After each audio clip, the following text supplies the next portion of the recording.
Buenos días, bienvenidos todos y todas, muchas gracias por atender esta conferencia. Se encuentra con nosotros Fernanda Alonso, que es asesora técnica del grupo que ha venido trabajando estas iniciativas.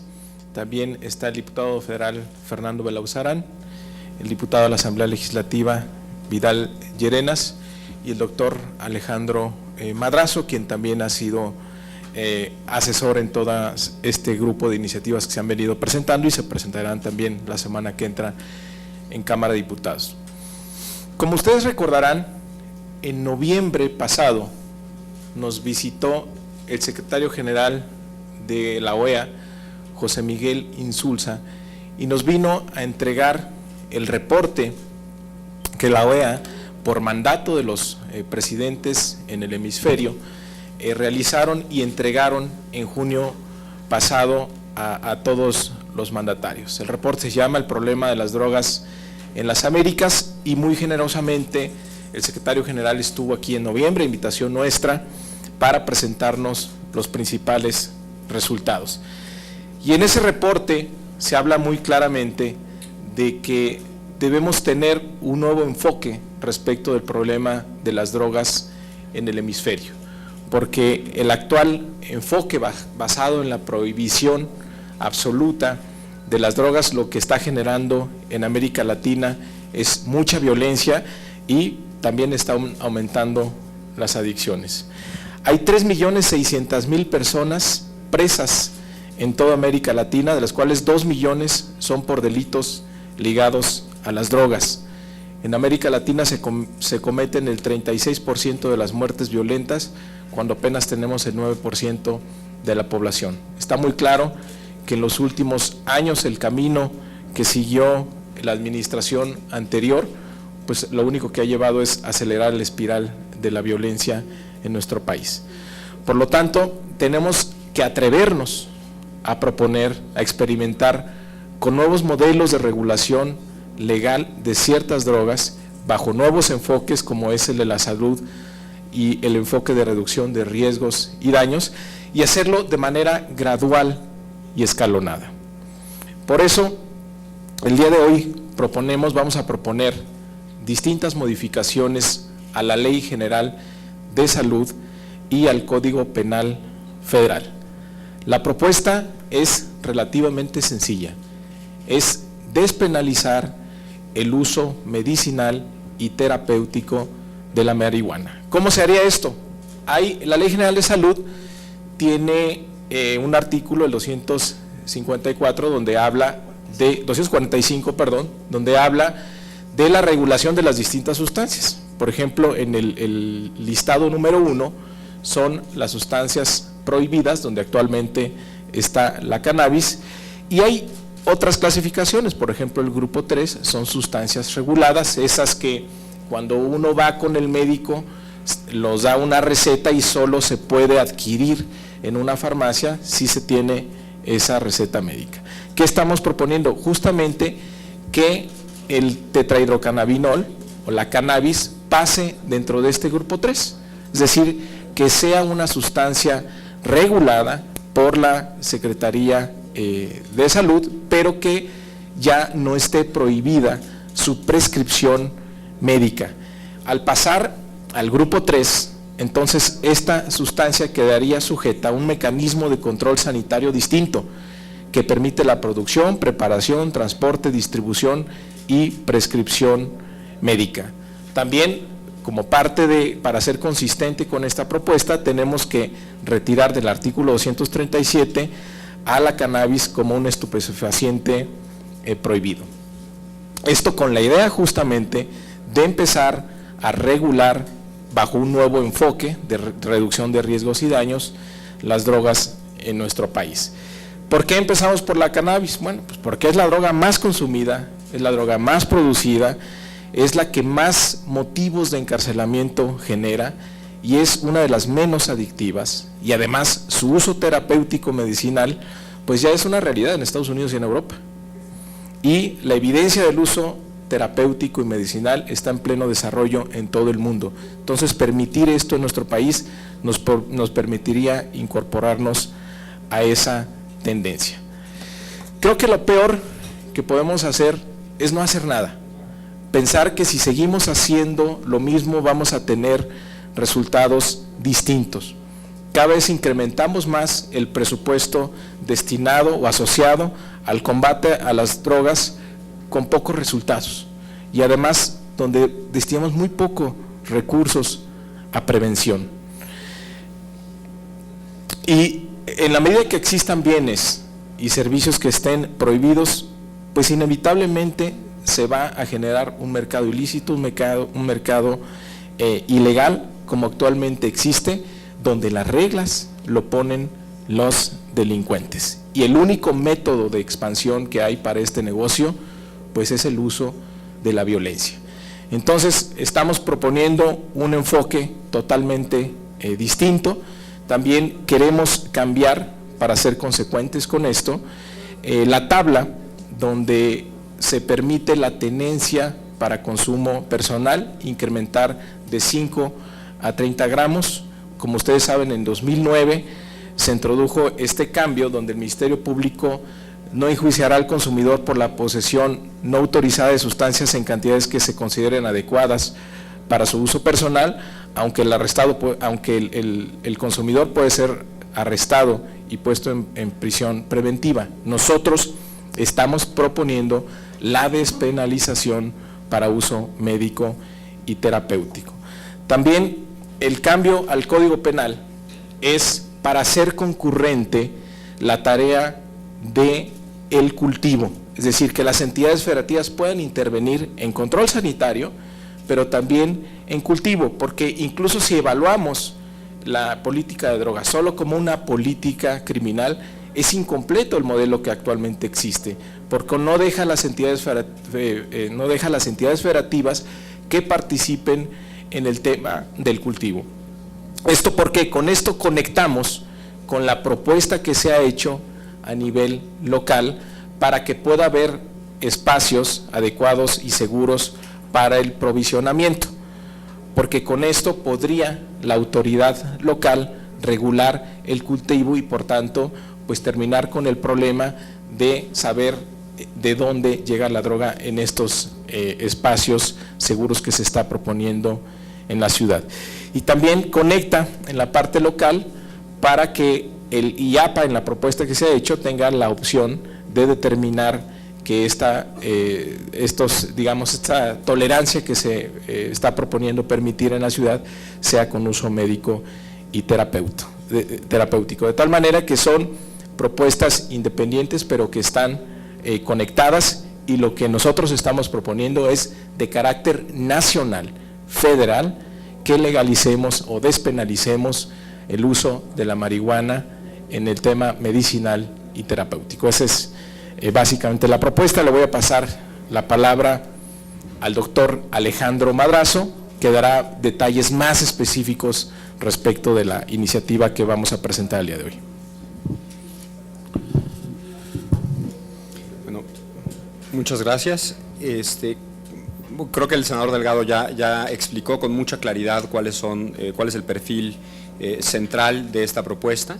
Esta es, en términos generales, la misma propuesta que se mencionó la semana pasada cuando se presentó la iniciativa a nivel local, pero aquí lo que se está enfatizando, que tal vez no fue suficientemente retomado en la discusión pública, es la dimensión federal y la dimensión médica. Entonces, para decirlo muy claramente, esta iniciativa a nivel federal está simultáneamente complementando a la iniciativa local en la medida en la que está proponiendo se otorgue a las entidades federativas las facultades que la Asamblea Legislativa pediría de aprobarse la iniciativa presentada la semana pasada, esto es, facultades con relación al cultivo, al control sanitario, la derogación del delito de prescripción como uno de los delitos contra la salud y la modificación de las tablas, de los montos establecidos en las tablas.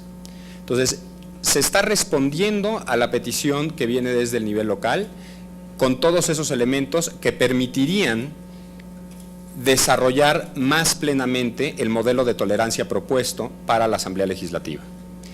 Y simultáneamente se está introduciendo un modelo distinto pero complementario para el nivel federal. En términos muy sencillos, en la Asamblea Legislativa se está proponiendo un modelo de tolerancia enfocado específicamente en la separación de mercados como medida de reducción de riesgos y daños. Y a nivel federal se está proponiendo un modelo no de tolerancia, sino de despenalización de los usos médicos de la marihuana. Entonces, mientras la iniciativa que se mencionó la semana pasada es a nivel local, es de tolerancia y no especifica los fines para los cuales debe ser destinada la marihuana, aunque se pueden especificar en la normatividad secundaria que emite el IAPA.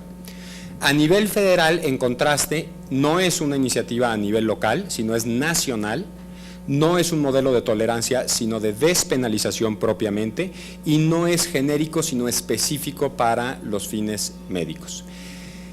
Quiero señalar y subrayar que este modelo propuesto a nivel federal no depende de ni es condición para que opere el nivel local y tampoco contradice el régimen internacional.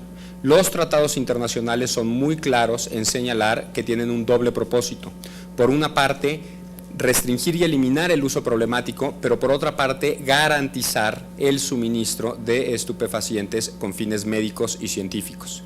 México no ha cumplido con ninguno de los dos mandatos, pero ha intentado cumplir solo con el mandato de restringir el abasto de usos problemáticos y no tiene un marco jurídico que permita cumplir con el segundo mandato de las convenciones internacionales, que es garantizar el abastecimiento para usos médicos y científicos de los estupefacientes. Con esta reforma, México estaría en condiciones de cumplir con los tratados internacionales y de hacerlo específicamente con marihuana, no con las demás sustancias, en la lógica que mencionaba ya el senador Delgado, de ir construyendo gradual y escalonadamente mejores modelos.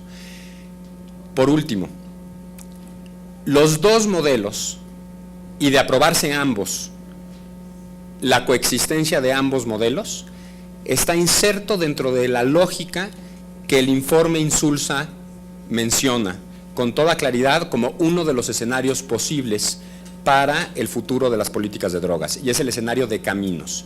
Y la lógica dentro de ese escenario es que las distintas comunidades políticas del mundo, y específicamente del continente americano, vayan trazando caminos distintos de forma que se exploren soluciones diversas y adecuadas a las necesidades de cada comunidad a lo largo del continente. Hasta hoy, la solución uniforme para todos, la prohibición absoluta, no ha funcionado. Esta iniciativa y sobre todo su conjunción con la de la Asamblea Legislativa, lo que permiten es precisamente transitar esos caminos diferentes, pero complementarios, con miras, y creo que es muy importante señalarlo, con miras a la revisión a la que México convocó de los tratados internacionales en el 2016, que habrá una sesión extraordinaria de las Naciones Unidas para revisar los tratados en materia de drogas.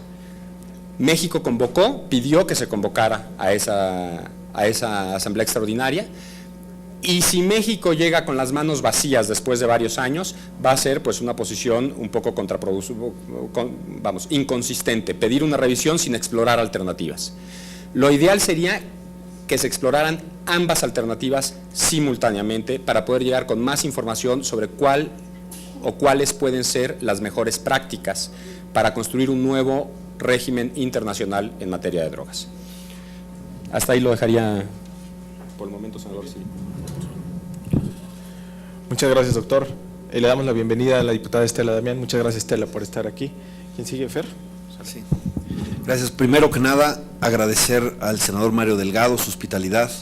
La verdad es que es un privilegio hacer equipo con él y con los diputados locales, con el doctor Madrazo, etcétera. Se hizo un trabajo muy importante, coordinado, y para mí es un privilegio y un honor pertenecer a él. Varias cosas. Una de ellas es que Hoy presentamos aquí la iniciativa en el Senado, el próximo martes la estaremos presentando en la Cámara de Diputados. Son iniciativas complementarias a otras que ya he presentado en su momento y por supuesto la voy a impulsar con mucho entusiasmo y creo más bien no creo, estoy seguro que me acompañarán diputados de otros grupos parlamentarios también para presentarla el próximo martes. Este jueves hay una reunión del grupo de trabajo que está haciendo el foro en la Cámara de Diputados. Este jueves ya se planteará un programa para el foro que se llevará a cabo en este semestre del año y que fue convocado aprobado por la Junta de Coordinación Política. Esto será el jueves en la mañana, a las 10 de la mañana en la Cámara de Diputados. Quisiera decir que quiero celebrar el discurso de Roberto Campa, que efectivamente se abre al debate. Ya lo había hecho el presidente Enrique Peña Nieto y le hemos dicho que le tomamos la palabra. Este es el momento para el debate y sí leí apertura de parte del subsecretario Roberto Campa. Bienvenido, vamos a entrarle a esta discusión fundamental. Un punto clave va a ser que se reconozcan las propiedades médicas y terapéuticas de la marihuana.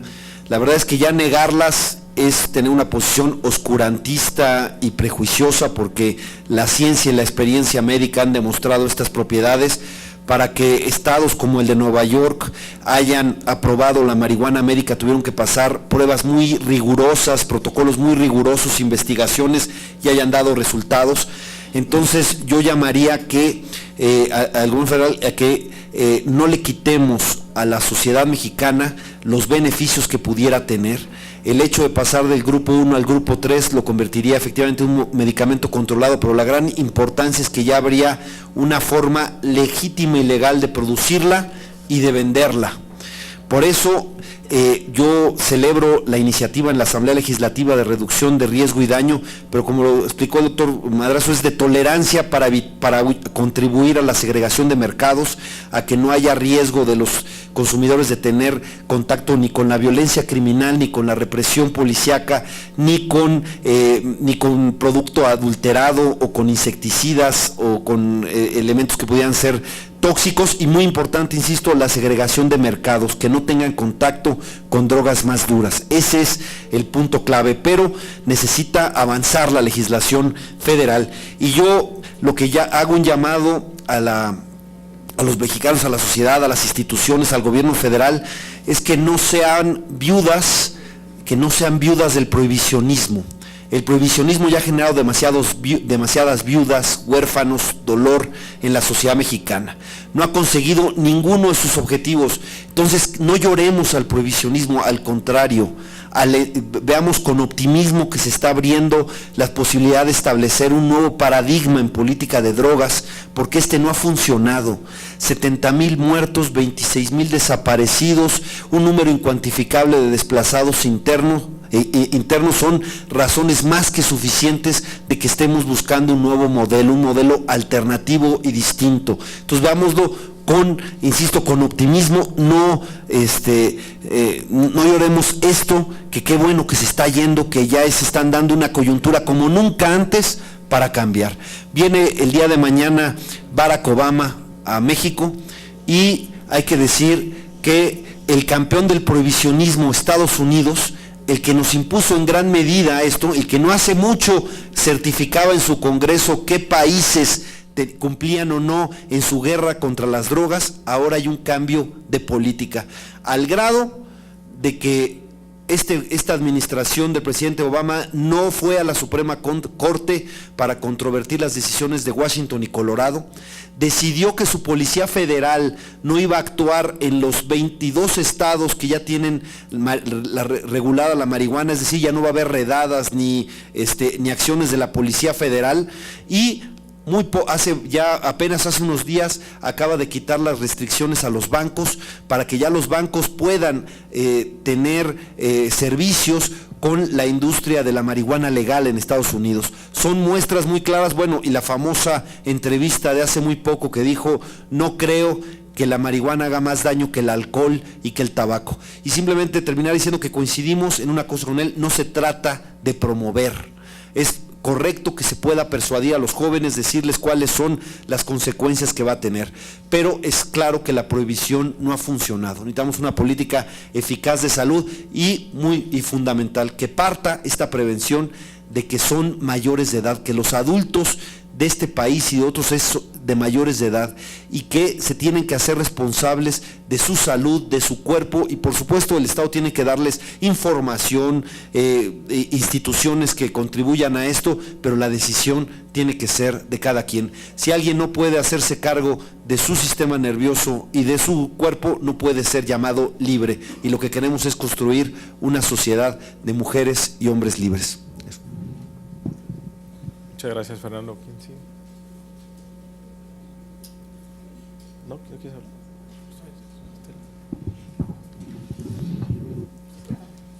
Hola, buenos días a todos. Me da mucho gusto estar acompañando hoy a mi compañero Mario Delgado.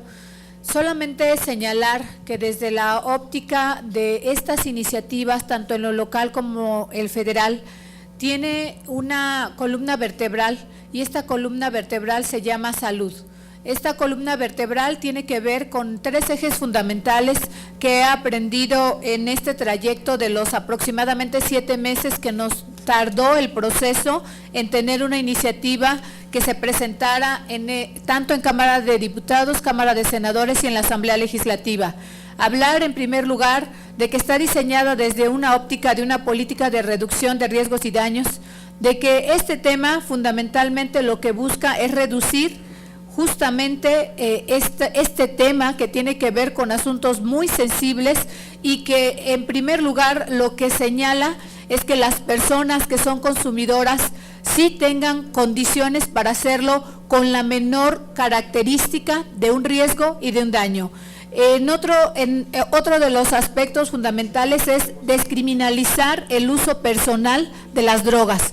Me parece que justamente en el escenario federal hay que decirlo, y hay que decirlo fuerte, porque me parece que esos justamente los paradigmas y los dogmas que pretendemos romper. Hoy está permitido el uso de la cannabis hasta por 5 gramos, pero yo les pregunto a todos los que están en esta sala que nos digan en qué parte de la norma se establece a dónde la podemos adquirir. En ninguna parte de la norma. En ningún lugar de la Ley General de Salud se establece a dónde se puede adquirir la cannabis. Y esto hace de la norma, lo de menos, una norma imperfecta, y lo demás una norma hipócrita, porque al final, cuando no se establece dónde se puede adquirir, lo que permite es la criminalización de los consumidores, sin tener políticas de prevención y sin tener políticas de reducción de riesgos y daños. Y bueno, por último, señalar que en este tema para nosotros es elemental la protección a los menores. No estamos, como ya se señaló, a favor de que las personas consuman la cannabis, es exactamente al revés, y vamos por la protección a ultranza de aquellos que son menores de edad, pero no lo vamos a hacer tapándonos los ojos ante la realidad, lo vamos a hacer con una legislación vigente, moderna, actualizada, que defienda la salud, que defienda la prevención, que defienda el derecho que también tienen los consumidores, que defienda los derechos humanos, que separe mercados y que tenga una política de reducción de riesgos y daños. Muchas gracias, senador, por tenernos en esta casa que te hospeda. Muchas gracias, diputado Vidal Llerenas. ¿Qué tal? Buenos días. Rápidamente, sumándome a lo que dijeron mis compañeros, uno, pues creo que sí sería interesante pedir al presidente de los Estados Unidos, que estará aquí en México en las próximas horas, que dé una opinión en torno a los debates que hay en México y en América Latina en materia de regulación de cannabis. Él se ha pronunciado ya en los Estados Unidos en términos que ve con simpatía lo que está sucediendo en Washington y en Colorado. Lo dijo así a la revista New Yorker. Creo que sería interesante que el tema formara parte de la discusión en los próximos días entre los mandatarios de Canadá, México y Estados Unidos, por muchos sentidos, por el peso que tiene los Estados Unidos, obviamente, en la región, pero también porque pues cada vez más estados de los Estados Unidos están tomando la decisión de tomar medidas de regulación. Lo hará California seguramente este año, el año que entra, que comparte con nosotros una de las fronteras más permeables del mundo y que necesariamente implica ya en ese momento un tema de discusión al menos trilateral. Ya se convierte en un tema de esta naturaleza y sí creo que es de la mayor importancia que el presidente de los Estados Unidos tenga una posición al respecto y que el gobierno mexicano también. Quiero agradecer también a muchísimas personas que nos han apoyado en este conjunto de iniciativas que hemos presentado.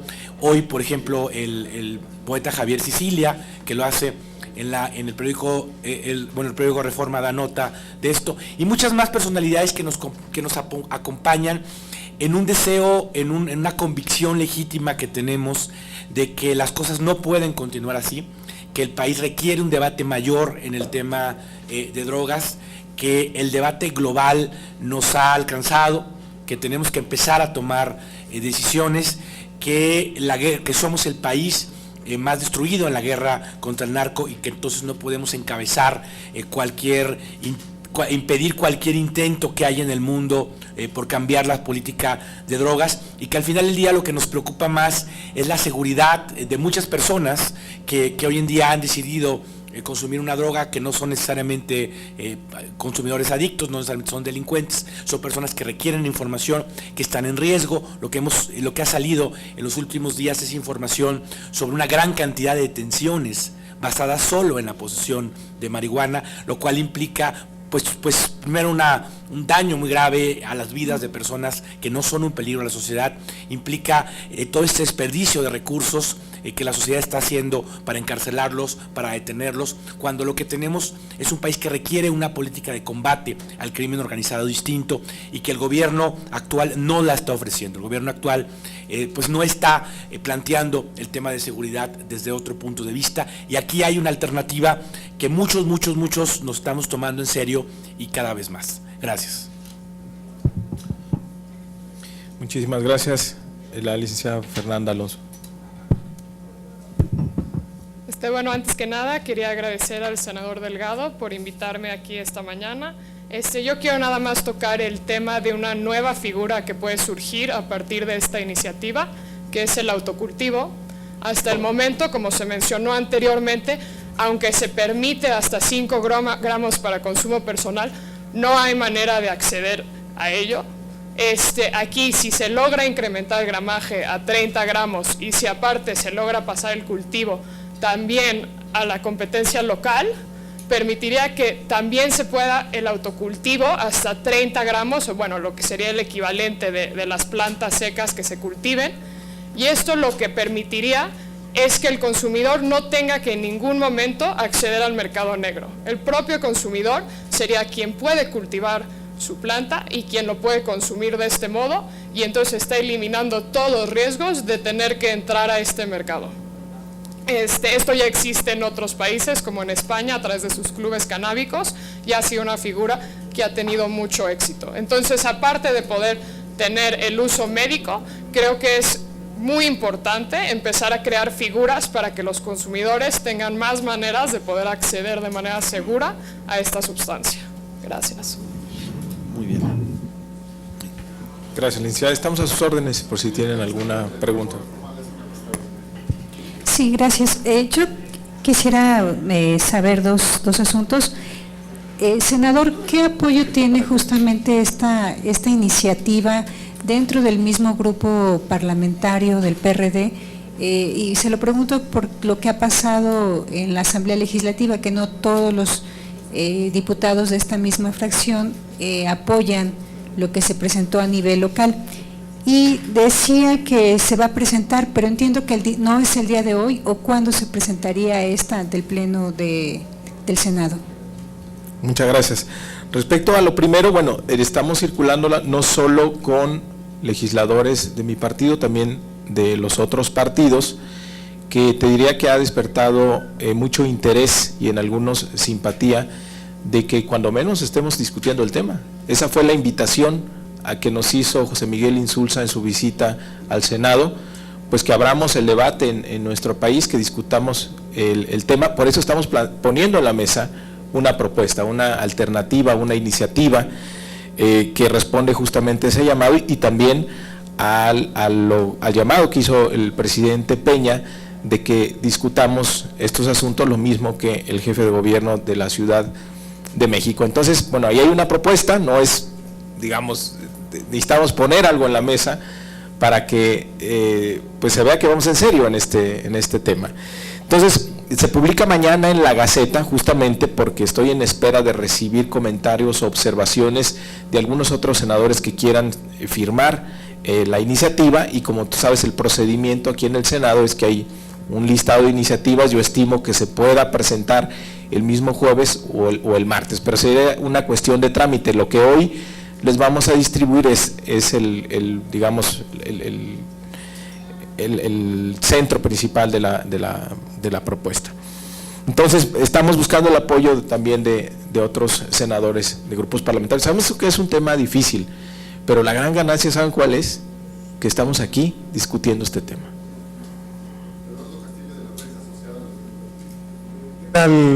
Legisladores, un par de preguntas sobre esto, sobre el vínculo que hay entre la iniciativa que presentaron en la Asamblea y esta. ¿Qué tan factible es que pueda avanzar en la Asamblea Legislativa, por ejemplo, sin que avance a nivel federal? Es decir, ¿se corre el riesgo de que pueda ser aprobada en la Asamblea y el Ejecutivo vaya a la Suprema Corte, presente algún recurso para tratar de detenerlo, como pasó, por ejemplo, con el aborto en años anteriores? Y la segunda, después de que se presente esta iniciativa, sobre todo la reforma a la Ley General de Salud, en caso de que llegara a aprobarse a nivel federal, ¿implicaría que se tienen que crear leyes aparte, por ejemplo, para los autocultivos? O sea, ¿este es un primer paso a la que le seguirán otras iniciativas? Si me permite responder a los aspectos técnicos, técnico-jurídicos, tanto de la legislación como de la posibilidad de una controversia. Las iniciativas están diseñadas de tal forma que pueden caminar una sin que camine la otra. Se complementan, pero no dependen la una de la otra. El régimen de tolerancia que se propone a nivel local en la Asamblea Legislativa puede transitar sin que se apruebe una modificación a la legislación federal con el modelo de legalización propiamente de marihuana médica. El único punto donde sí dependerían uno del otro es precisamente en el autocultivo. O sea, el autocultivo no está propuesto en el modelo de legalización, o sea, no se está legalizando el autocultivo, pero al transferir facultades sobre cultivo a la Asamblea Legislativa, el cultivo podría entrar dentro del régimen de tolerancia, dentro del modelo de tolerancia. Entonces, la única figura que necesita de ambos para ocurrir, o sea, de ambas aprobaciones para tener lugar, es el autocultivo. Todo lo demás, el modelo de tolerancia, es independiente del modelo de legalización. En cuanto a leyes secundarias, no realmente en el modelo de legalización, y me estoy refiriendo solo a la parte federal, porque lo que está haciendo es aprovechando el régimen que ya existe para la fracción tercera del artículo 245. O sea, se está moviendo a la cannabis de una fracción a otra. Seguramente tendrá que haber, o más bien, tendrán que haber normas de otra índole, reglamentarias, normas oficiales, etcétera, para poder normar todos los aspectos técnicos ya más precisos. Pero en términos de legislación no hace falta, porque no estamos creando un régimen nuevo, sino que estamos aprovechando el régimen ya existente para psicotrópicos que hoy están permitidos para usos médicos en el país y conforme a la Ley General de Salud. Sobre la posibilidad de una controversia constitucional, yo sí quiero señalar dos importantes diferencias con leyes anteriores y esta. La primera es que creo que tenemos un gobierno federal con mucho menos, ¿cómo plantearlo?, inversión ideológica en ciertos temas. O sea, el caso, por ejemplo, de matrimonios entre personas del mismo sexo, creo que era evidente a todo abogado que no había una invasión de esferas de competencia en absoluto. Lo mismo con aborto. Y sin embargo, el gobierno federal durante la administración anterior decidió lanzarse, creo yo, por razones ideológicas. Lo que provocó fue que una política local se elevara a nivel nacional, se resolviera conforme a derechos fundamentales, se presentara precedentes a nivel de la Suprema Corte de Justicia, y hoy lo que vemos es una expansión de los matrimonios entre personas del mismo sexo en otros estados por la vía judicial, que es resultado directo de la impugnación del gobierno federal de la legislación local del Distrito Federal. O sea, si no hubiera habido esa impugnación, no se habrían establecido los precedentes en la Suprema Corte que hoy están dando pie para que se legalicen, el más reciente, el caso de Guanajuato, los matrimonios entre personas del mismo sexo. Entonces, en ese sentido, al movimiento por la igualdad de género y de orientación sexual, el gobierno federal le hizo un enorme favor al nacionalizar una política local. Yo te diría que en este caso, primero, no tenemos un gobierno que tenga un sesgo ideológico tan fuerte en estos temas como sí lo tenía el gobierno anterior en temas como matrimonios entre personas del mismo sexo y interrupción legal del embarazo. Y segundo, está muy bien cuidada la construcción de las dos iniciativas para que no se invadan las esferas de competencia. Precisamente por eso viene bifurcada, con una parte federal y una parte local. Entonces, inclusive de presentarse, suponiendo que la ideología pesara más y se presentase una controversia constitucional, creo que estaríamos en condiciones de que sobreviviera la iniciativa local de la misma forma que lo hicieron interrupción del embarazo y matrimonios entre personas del mismo sexo. Muchas gracias. Yo agregaría nada más que como se comentó aquí del artículo 198 del Código Penal Federal, al permitir la concurrencia de los gobiernos estatales en el cultivo y además en el control sanitario, precisamente abre la posibilidad de que cada entidad federativa, a partir de su contexto, pueda tener una política de drogas distinta a la visión criminal nada más, que es actualmente lo que prevalece, y que sí puedan articular, como lo está proponiendo la Ciudad de México, una nueva política de drogas a partir de un enfoque de reducción de riesgos y daños, y en el caso que estamos proponiendo, de un enfoque para la salud.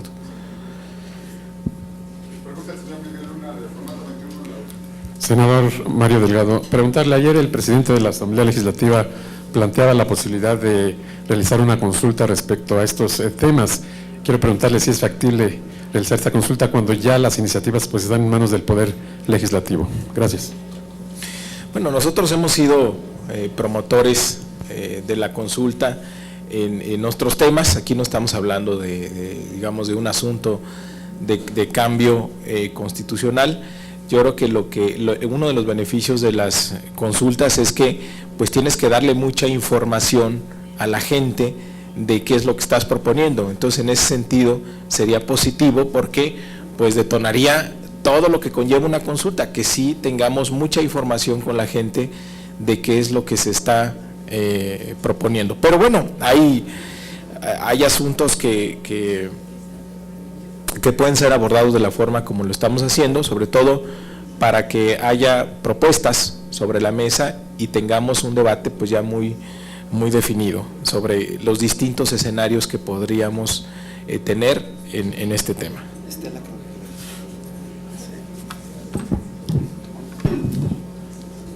Sobre la misma pregunta, solamente señalar que celebramos los resultados publicados el día de ayer por el Universal, justo hablando de temas de encuesta, en donde a 5 días de un debate, el 70% de los capitalinos señalan que están a favor del tema del uso terapéutico de la cannabis.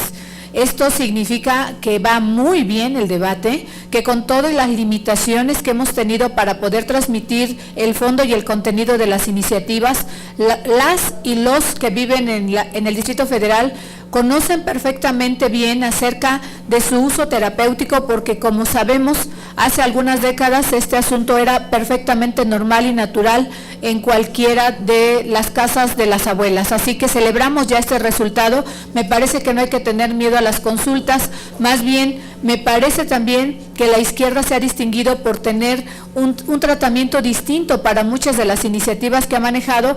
Nosotros acompañamos esta propuesta sabiendo que el tema de las minorías no se someten a consulta, Sabiendo también este tema, me parece que con un resultado tan alentador como el de ayer, hay que celebrar ya los resultados.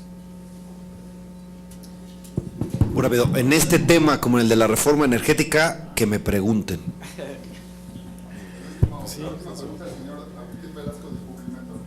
Hola, ¿qué tal, senador? Muy buenos días. Ayer el senador Jorge Luis Preciado aseguró que, pues bueno, esta iniciativa que ustedes hoy presentan, bueno, descartó que se pudiera discutir debido a que no estaba dentro de los 79 puntos pactados ayer por las principales fuerzas políticas. Eso por un lado. Por otro lado, el senador Omar Fayad de la Comisión de Seguridad Pública dijo que, pues bueno, la marihuana no es el principal motor de la violencia o responsable de los índices de violencia que hay en el país, debido a que, pues bueno, prácticamente es por drogas sintéticas y tráfico de armas. ¿Qué responde a esto, senador? Pues que necesitamos mucha información, y parte de lo que estamos haciendo justamente es eso. La droga más consumida en el país sigue siendo la marihuana, y por lo tanto la más traficada, y precisamente por eso queremos entrar en un modelo distinto de regulación a partir de la droga más consumida y la que más hay en el mercado mexicano. Además, somos proveedores de casi la mitad de la marihuana que se consume en los Estados Unidos. Entonces sigue teniendo un impacto muy importante, un volumen muy importante en nuestro país. Y bueno, abramos el debate, y bueno, yo le pediría al presidente de la Jucopa que, pues digamos, no sé, las 79 iniciativas que decidieron, cómo lo decidieron y cómo discriminaron, pero evidentemente pues apenas estamos presentando nosotros el día de hoy, no la conoce, entonces pues no podría estar en la lista que se presentó ayer. Pero vamos a hablar con él, porque me parece que puede ser incorporada. También se ha comentado por ahí, que no es una prioridad. Bueno, a mí me parece que es una gran prioridad proponer algo distinto a lo que está pasando en nuestro país. Si no es prioridad, pues detener la ola delictiva y de violencia, la espiral de violencia, el deterioro de la sociedad mexicana que estamos viendo, pues entonces, ¿qué es prioridad? Y esto no compite ni con las secundarias energéticas, ni con telecomunicaciones, ni con política. Simplemente estamos planteando un tema distinto sobre la mesa, que es igual o más de urgente, porque aquí estamos hablando de miles de muertes que se han venido ocasionando en los últimos años.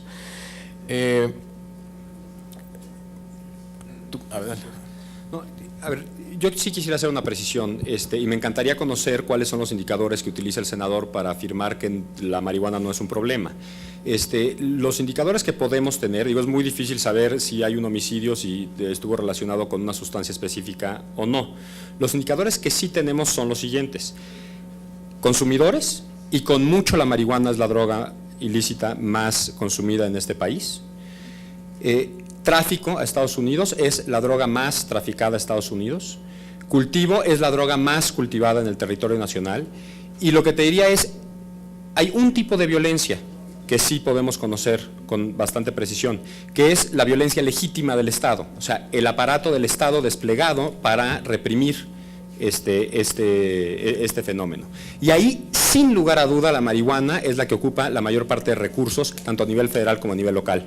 En los últimos días, a raíz de la discusión que se ha generado, escuchamos al secretario de Seguridad Pública local del Distrito Federal decir que el 85% de los detenidos en el Distrito Federal son por marihuana, o sea, de los detenidos por posesión de drogas son por marihuana. Si nos vamos a nivel federal, que es en donde hasta ahora se perseguía a los delitos contra la salud, vemos que el 60% de la población carcelaria federal sentenciada está por delitos contra la salud, o sea, por drogas. De esos, el 38% está por posesión, simple y sencillamente. Del 60% que son delitos contra la salud, el 58%, o sea, más de la mitad, es por marihuana.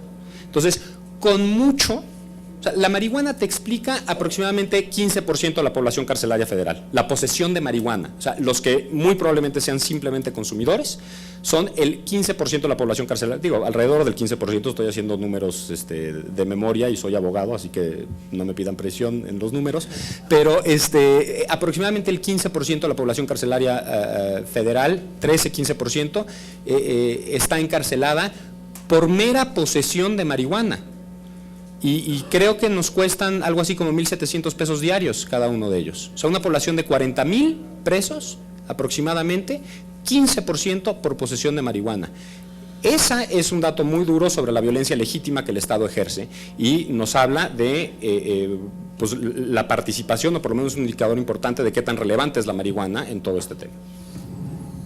Un dato más, el 10% de los homicidios en la Ciudad de México tienen que ver con delitos de drogas. Bueno, ya, por último, quería... ¿Perdón? Es un mercado ilegal, no sabemos. Parte de esto es empezar a conocer. Puede haber algunas estimaciones, ¿no?, que señalan que es muy bajo, menos del 2%, pero a ciencia cierta no. Eso es lo que tenemos en la encuesta nacional de adicciones, pero sigue siendo un número.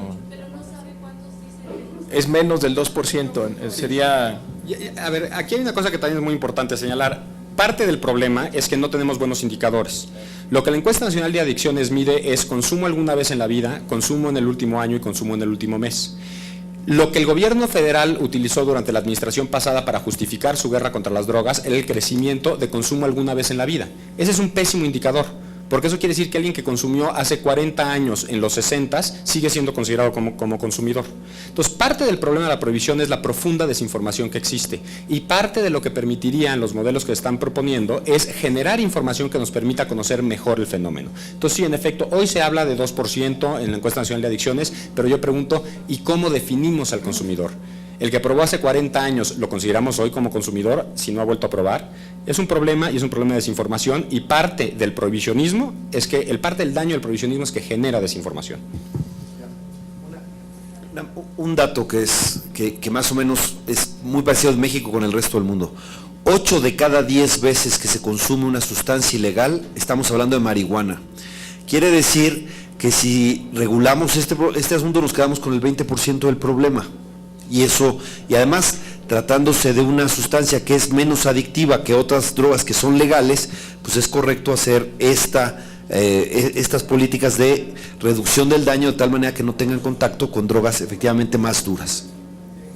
Muy bien, por último, ahora que todo el mundo le hace peticiones al presidente Obama, pues nosotros le queremos hacer una al presidente Obama y al presidente Peña, que es que formen un grupo interinstitucional para que los Estados Unidos nos puedan compartir las experiencias que han tenido en el uso medicinal de la cannabis. Sabemos que el sistema de salud de los Estados Unidos es muy riguroso en este sentido, son muchas pruebas las que se tienen que pasar para permitir el uso medicinal, y tenemos ya entre 20 y 22 estados que lo permiten. Por lo tanto, quiere decir que tenemos evidencia científica creciente de los usos medicinales y terapéuticos de la cannabis. Entonces, pues ahora que se van a juntar en Toluca y van a hablar de qué hacer con el problema de las drogas, van a hablar del problema de la inseguridad, pues ¿por qué no se forma un grupo interinstitucional entre México y los Estados Unidos, las secretarías de salud correspondiente, y tenemos un intercambio de experiencia, de información que nos puede ser muy útil a nuestro país en este proceso? Muchísimas gracias.